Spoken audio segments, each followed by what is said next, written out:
of the NOAA weather radio's warning device. The preceding signal was a test of the weather radio station's public warning system. During potentially dangerous situations, specially built receivers can be automatically activated by the signal to warn of the impending hazard.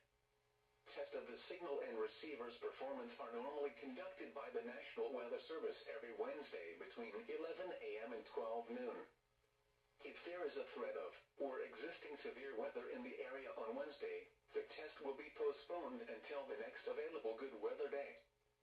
Problems with reception of this broadcast, normally more noticeable at greater distances from the transmitter, can occur even though you are using a good quality receiver in perfect working order. To provide the most consistent and dependable warning service possible, the warning alarm will be activated for hazardous watches and warnings for the following counties: Brazoria, Chambers, Galveston, and Harris.